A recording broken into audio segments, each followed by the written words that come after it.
कहानी एक भूतिया होटल की। एक सुनसान पहाड़ी इलाके में बसा था आश्रय नाम का एक पुराना होटल। यह जगह कभी यात्रियों के लिए रुकने की पसंदीदा जगह थी, लेकिन पिछले कुछ सालों से इसके बारे में डरावनी कहानियां सुनाई देने लगी थी। लोग कहते थे कि रात में वहाँ अजीब-अजीब सी आवाज़ें आती हैं, कभी बच्चों के हंसने की, कभी किसी के रोने की और कभी खिड़कियों के शीशे खटखटाने की। एक बार 4 दोस्त राहुल, नेहा, विक्रम और प्रिया इस होटल में रात बिताने का प्लान बनाते हैं।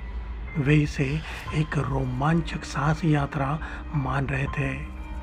होटल का मैनेजर एक बूढ़ा व्यक्ति जिसके चेहरे पर रहस्यमयी मुस्कान थी, उन्हें चेतावनी देता है, रात को कमरे के बाहर मत निकलना, चाहे कुछ भी सुनाई दे।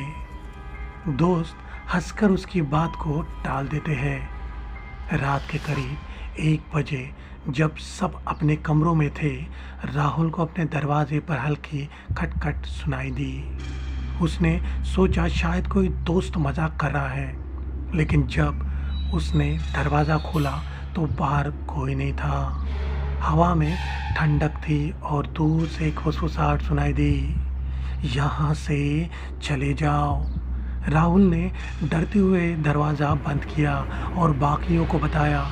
नेहा ने इसे हवा का वहम कहा, लेकिन विक्रम को कुछ गलत होने का एहसास हो रहा था।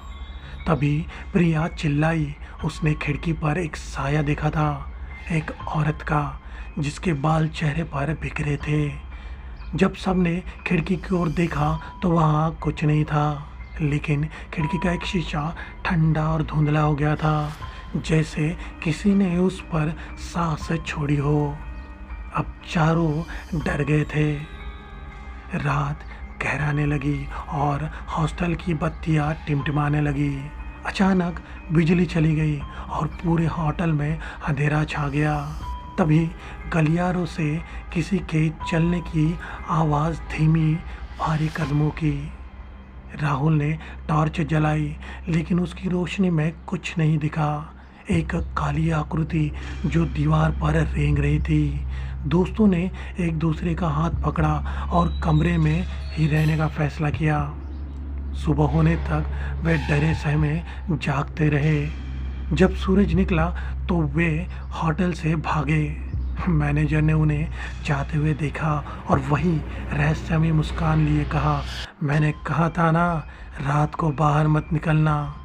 बाद में गांव वालों ने बताया कि वह होटल कभी एक अस्पताल था, जहां कई मरीजों की रहस्यमय तरीके से मौत हो गई थी। उनकी आत्माएं आज भी वहां भटकती है और जो भी रात में बाहर निकलता है उसे वे अपने साथ ले जाती है। चारों दोस्त उस रात को कभी नहीं भूले और न ही कभी उस होटल की ओर मुड़े। क्या वह सचमुच भूतों का बसेरा था या सिर्फ उसकी कल्पना? यह रहस्य आज भी अनसुलझा है। आपको इस कहानी के बारे में क्या लगता है, मुझे कमेंट्स में ज़रूर बताएं। साथ ही मेरे चैनल को सब्सक्राइब करना ना भूलें, ताकि आने वाली वीडियो मैं आप तक पहुंचा सकूं। जल्दी मिलते हैं नए वीडियो के साथ, तब तक अपना ख्याल रखें।